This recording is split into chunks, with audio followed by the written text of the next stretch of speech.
구원의 은혜라는 제목으로 함께 말씀 나누도록 하겠습니다. 오늘부터 저희가 이제 옥중서신을 읽으면서 은혜를 이제 함께 나누려고 하는데, 이 옥중서신이라는 말은 바울이 이제 저자로 되어 있는데 감옥에서 썼다는 이야기입니다. 그래서 옥중서신입니다. 감옥에서 쓴 편지입니다. 그래서 에베소서는 감옥에서 에베소 교회에 쓴 편지고, 에베소서, 그 다음에 빌립보서, 골로새서, 빌레몬서 이렇습니다. 그러니까 빌레몬서는 골로새에 있는 지도자 빌레몬에게 쓴 편지고, 뭐 이렇게 되어 있습니다. 우리가 한번 잘 그 배경을 좀 보면 이렇습니다. 에베소서는 되게 독특한 점이 뭐냐 하면요, 교회에 문제점이 없는데 쓴 거예요.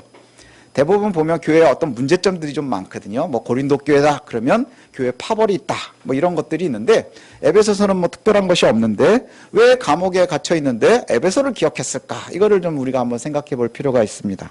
왜 감옥에 갇혀 있는데 감옥에 갇혀 있을 때 에베소가 생각이 났을까? 여러분 상상하기 싫겠지만 한번 생각을 해 보십시오. 여러분이 감옥에 갇혔습니다. 그럼 제일 먼저 누구에게 편지를 쓸까요?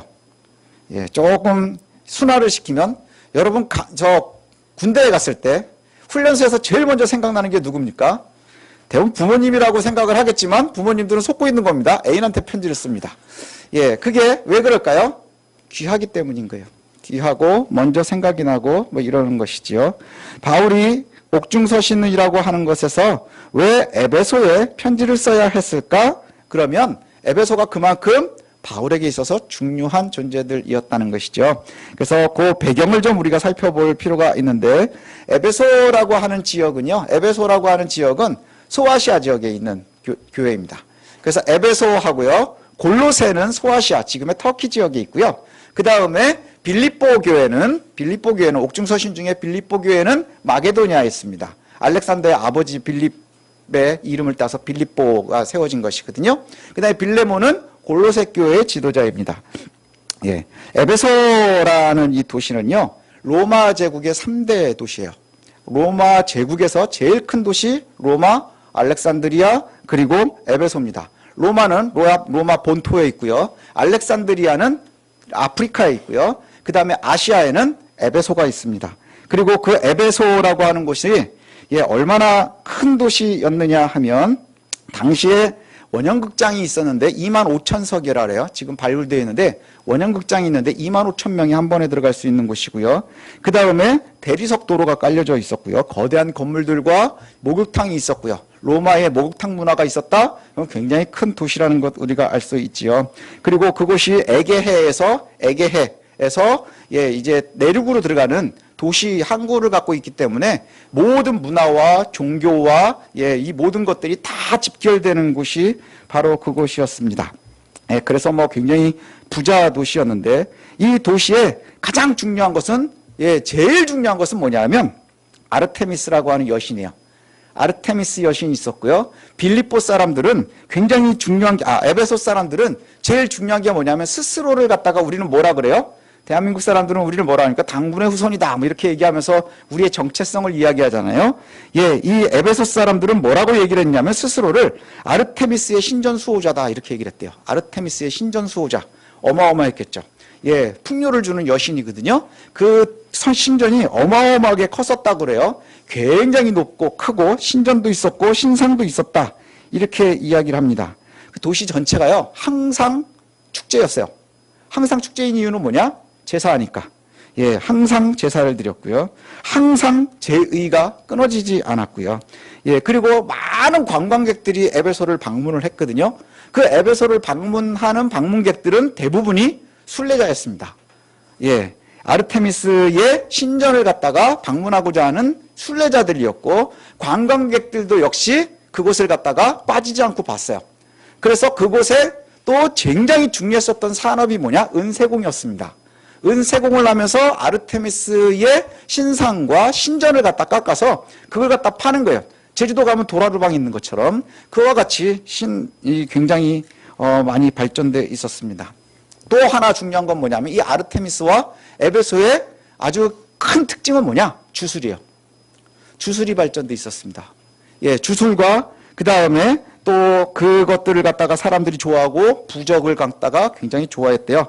그래서 에페소마라고 하는 게 있는데, 에페소마라는 단어가 있는데 이게 뭐냐 하면 에베소의 글자 이런 뜻이래요.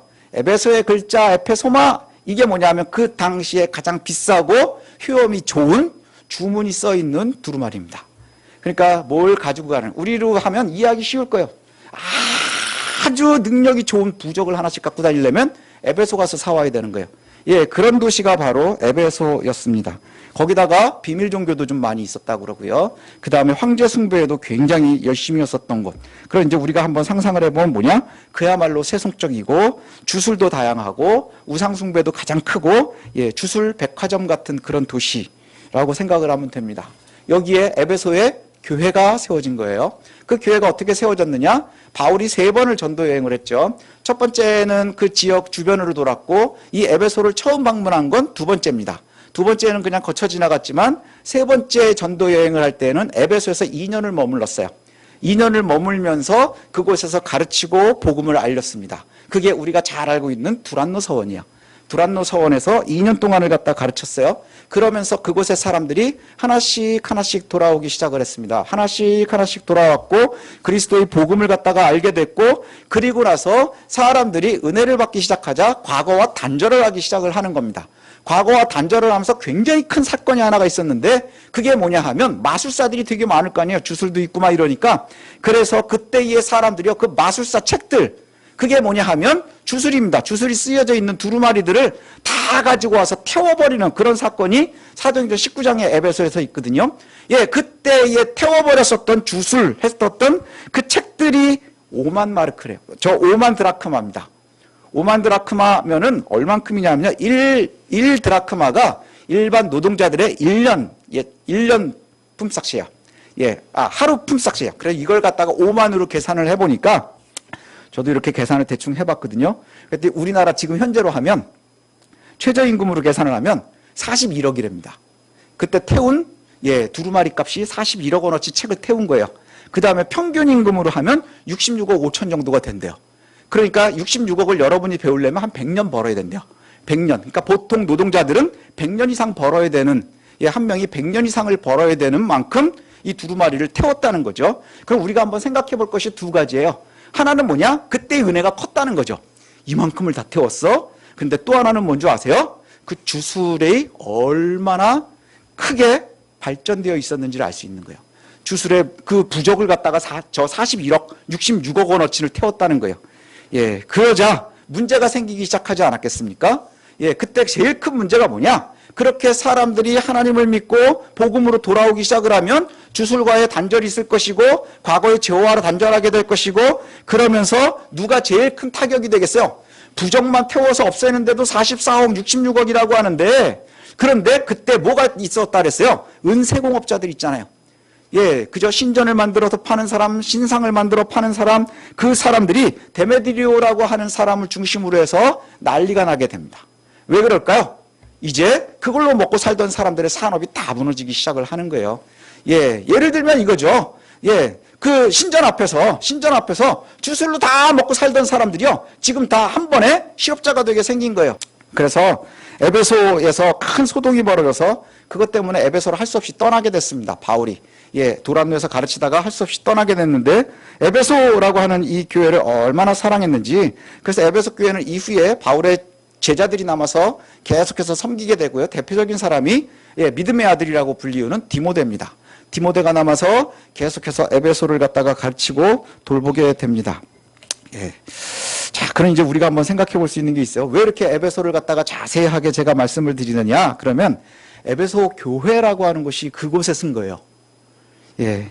아르테미스 숭배가 아주 특심하고, 그 다음에 로마 제국의 압력도 크고, 그 다음에 그 안에 주술들이 가득하고, 그 다음에 돈과 권력이 다 모이는 그곳에 복음이 서기 시작한 거예요.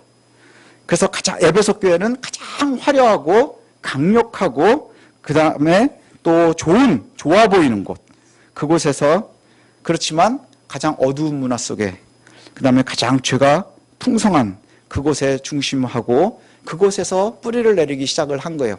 그 교회가 쉬웠을까요? 어려웠을까요? 굉장히 강력하지 않으면 그곳에서 믿음을 지키는 것은 쉽지 않았을 겁니다. 예. 이 에베소를 돌아볼 때 우리가 생각해야 되는 것 중에 하나가 바로 그거예요. 현재를 살고 있는 저와 여러분들도 마치 에베소의 중심에 있는 것과 같아요. 에베소의 중심에 서 있는 것과 같습니다. 예, 왜 그럴까요? 한번 생각을 해보십시오. 대한민국만큼 경제적으로, 문화적으로, 정치적으로 빠르게 발전한 나라가 세상에 없다 그러죠.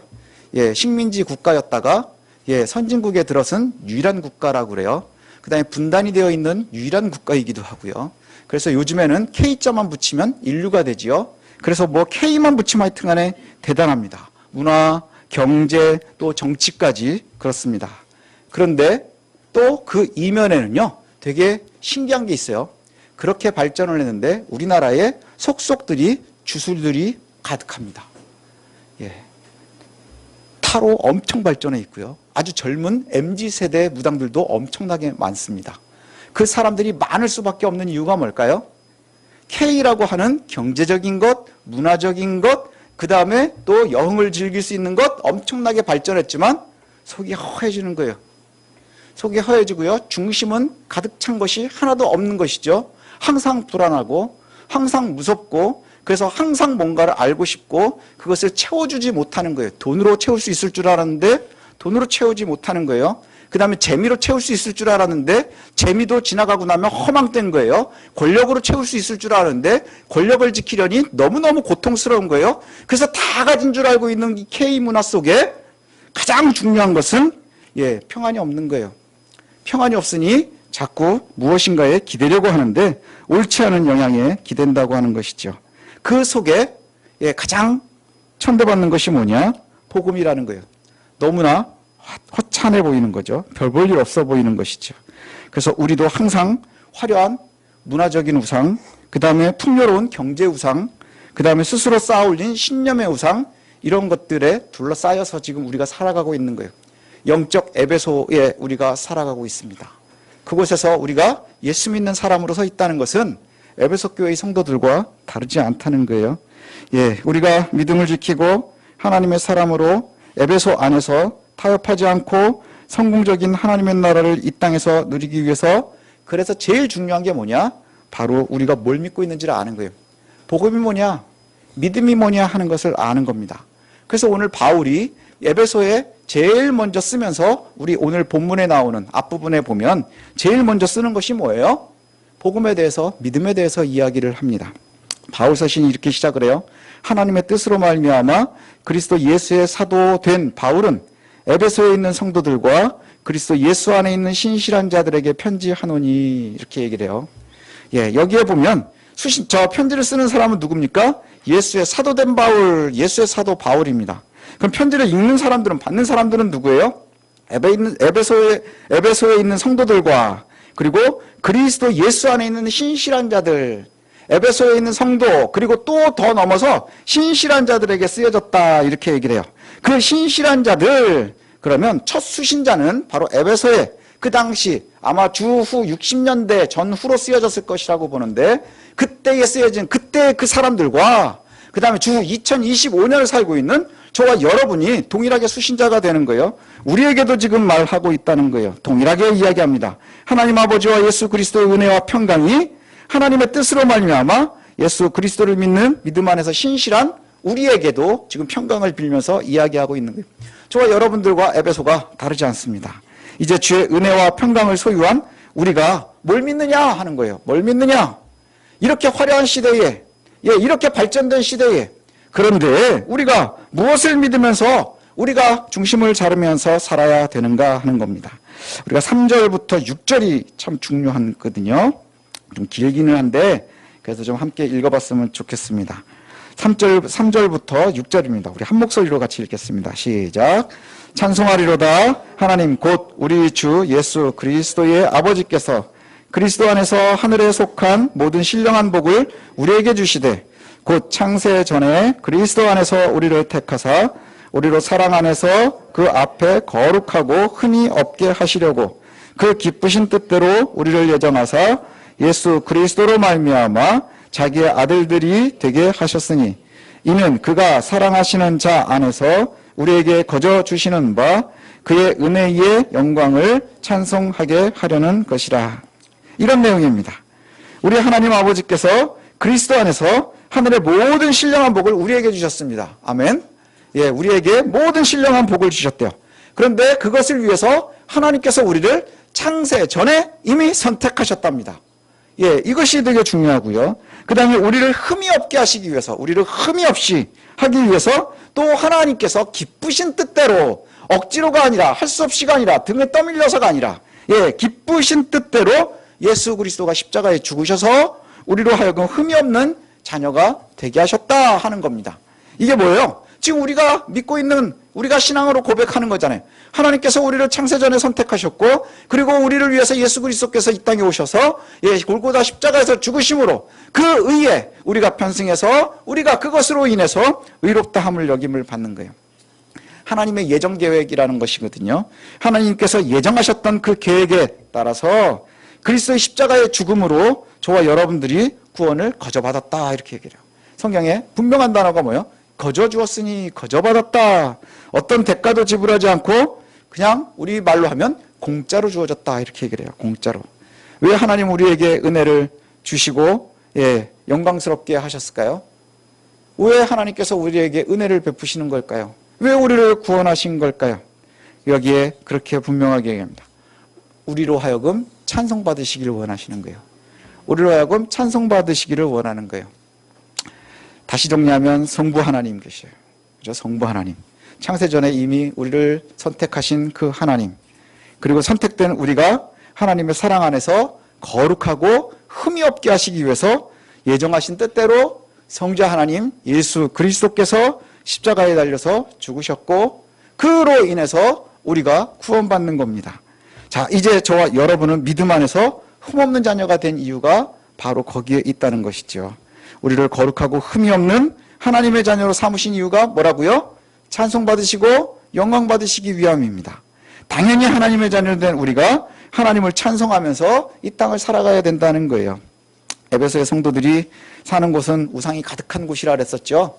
예, 우상이 아주 가득한 곳이라고 했습니다. 모든 사람들이 주술과 마술에 빠져서 살아가는 곳입니다.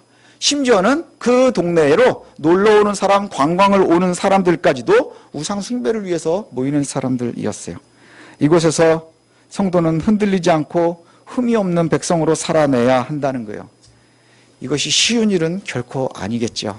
그러니 감옥에 갇혀 있는 바울이 에베소를 기억한 이유일 겁니다. 너무나 힘든 곳에서 너희들이 믿음을 잘 지키려고 하는데 거기에 힘을 주기 위함 아니겠습니까? 우리도 지금 영적 에베소와 같은 곳에 있습니다. 지금 우리의 모습도 바로 이와 같다는 것이죠. 세상과 혼합되어서 하나님의 이름으로 돈을 섬기는 일은 혹시 없는지, 또 하나님의 이름으로 주술을 행하지는 않는지, 또 하나님의 이름으로 세상의 권력을 탐하고 있지는 않은지 우리가 돌아봐야 됩니다. 아마 떠오르는 일들이 있을 수도 있어요. 돈을 탐하면서 이것이 하나님의 은혜입니다 라고 고백하는 사람들을 우리가 혹시 부러워하지 않습니까? 또 주술을 행하면서 하나님의 능력을 이야기하는 사람들도 있습니다. 권력을 탐하면서 하나님 나라를 넓힌다고 또 거짓말하는 이들도 있습니다. 결코 하나님께 찬송과 영광을 돌리지 못합니다. 13절 14절에 제가 읽어드리면 그 안에서 너희도 진리의 말씀 곧 너희의 구원의 복음을 듣고 그 안에서 또 믿어 약속의 성령으로 인치심을 받았으니 이는 우리 기업의 보증이 되사 그 얻으신 것을 속량하시고 그 영광을 찬송하게 하려 하심이라. 성도는 진리의 말씀 곧 구원의 복음을 듣고 믿어서 성령의 인치심을 받는 겁니다. 우리가 성부 하나님께서 태초에 선택하셨고 예정하셨고 그리고 기쁘신 뜻대로 성자 하나님 예수 그리스도의 십자가의 죽으심으로 우리가 구원받았어요. 그리고 나면 이제 성도는 어떤 존재냐? 바로 성령의 인치심을 받은 존재라는 거예요. 성령의 도장이 찍혔다는 거예요. 그래서 성령 하나님께서 우리 안에 거하시면서 우리 안에 내주하시면서 뭐 하는 거냐? 보증하는 거예요. 보증. 보증이 뭡니까? 우리 보증 잘못 쓰면 망하죠. 성령께서 우리를 보증하신다는 거예요. 우리 안에 계시면서 너희는 구원받은 존재야. 너희는 하나님의 백성이야. 라고 보증하신다는 거예요. 그 얘기는 뭐냐? 성령께서 우리의 구원을 보증하시면서 적용하시는 거예요. 성령께서 우리에게 하나님의 약속하신 은혜와 신령한 복을 보증하고 적용하고 계시다는 거예요. 그러면 성령의 보증으로 우리가 하나님을 찬양하고 영광 돌리면서 살아가는 것이 참된 성도의 모습입니다. 이것이 바로 영적 에베소와 같은 이 땅을 살아가면서 저와 여러분들이 추구해야 될 믿음의 모습이라는 것이지요. 이것이 참 성도와 교회의 모습입니다. 구원의 은혜에 참여한 사람들의 모습이 뭐냐? 결국은 우리의 삶이 온전히 하나님을 찬양하면서 살아가는 거예요. 하나님께 영광을 돌려가면서 살아가는 거예요. 그런데 왜 그러지 못할까요? 우리 한국교회뿐만이 아니라 전 세계적으로 교회와 성도들이 위기에 처해 있습니다. 점점점 힘을 잃어가고 있어요. 힘을 잃어가고 있다고는 하지만 대형 교회들은 여전히 부유합니다. 대형 교회들, 큰 교회들은 여전히 그 위치에서 권력을 행사를 합니다. 그런데 왜 위기일까요? 왜 위기라고 얘기를 할까요? 사람들이 성경을 읽지 않아서 그럴까요? 아니면 기도하지 않기 때문일까요? 우리가 예배 시간이 점점 줄어들기 때문일까요? 아니면 전도를 하지 않기 때문일까요? 이유는 한 가지입니다. 성도가 성도답지 못하기 때문입니다. 성도가 성도답게 살지 못하기 때문이에요. 우리는 입술로 끊임없이 고백하는 게 뭡니까? 내가 예수를 믿어! 그러니 내가 구원받은 사람이야 라고 자신 있게들 이야기하죠. 근데 하나님께서 창세전에 우리를 선택하시고 예수 그리스도로 말미암아 우리를 구원하시고 그 다음에 성령께서 내 안에 내주하시면 나의 삶이 하나님을 찬양해야 된다는 거예요. 하나님을 찬양해야 되고 하나님께 영광을 돌리는 삶을 우리가 살아내야 된다는 거예요. 어디에서요? 영적인 에베소 안에서 늘 주술이 드글드글하고 그 다음에 우리를 유혹하는 것이 드글드글하고 우상숭배가 만연하고 돈을 섬기고 권력을 섬기는 그곳에서 예수 그리스도를 섬기는 우리가 되어야 한다는 거예요. 그게 바로 성령이 내주된 사람들의 모습이라는 거예요. 돈 많이 벌기 때문에 하나님이 우리와 함께 하시는가? 아니죠. 그건 이미 에베소에 있는 거예요. 권력을 위해서 우리가 하나님을 섬기는가? 아니에요. 그것도 이미 에베소에 있는 겁니다. 로마의 가장 큰 도시였고요. 가장 화려한 도시였고요. 가장 부유한 도시였어요. 그곳에서 왜 사람들이요? 주문을 다 버리고 그 다음에 우상을 버리면서 하나님을 섬겼을까? 그것이 얼마나 중요했었는가? 우리가 한번 생각해 볼 필요가 있다는 거예요. 성도가 성도답다는 것, 그게 뭘까? 우리 안에 거하시는 성령에 이끌리는 거예요. 우리 안에 계시는 성령에 이끌리면서 은혜와 복음을 보증하시는, 우리의 구원을 보증하시는 성령에 이끌리는 것. 우리가 성령에 이끌림이 아니라 오히려 성령을 빙자한 우상숭배에 이끌리기도 하고요. 믿음을 빙자한 주술에 이끌리기도 하고요. 그 다음에 복음 전파를 빙자한 폭력에 이끌리기도 한다는 거예요. 우리의 삶이 혹시 거기에 이끌리고 있지 않는지 되돌아봐야 한다는 것이지요. 주술을 따라가면서 이게 믿음이야. 성령을 따른다 하면서 우상숭배를 하기도 하고요.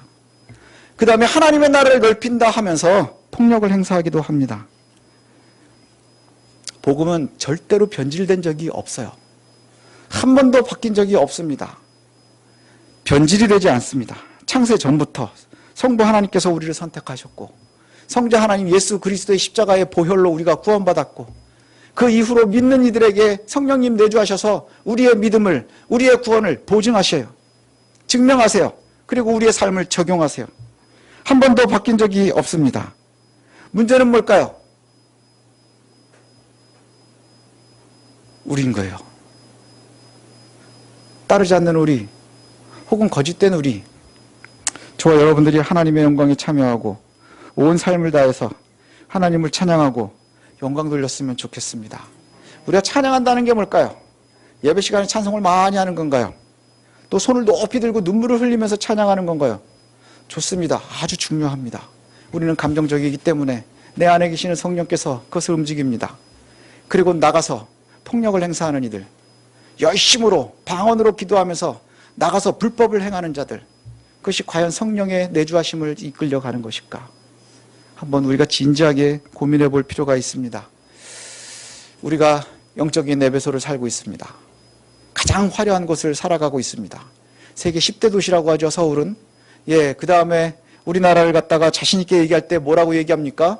세계에서 세 번째로 못 살았대요. 유교가 끝난 다음에. 그래서 이디오피아가 우리나라를 불쌍히 여긴 적도 있습니다.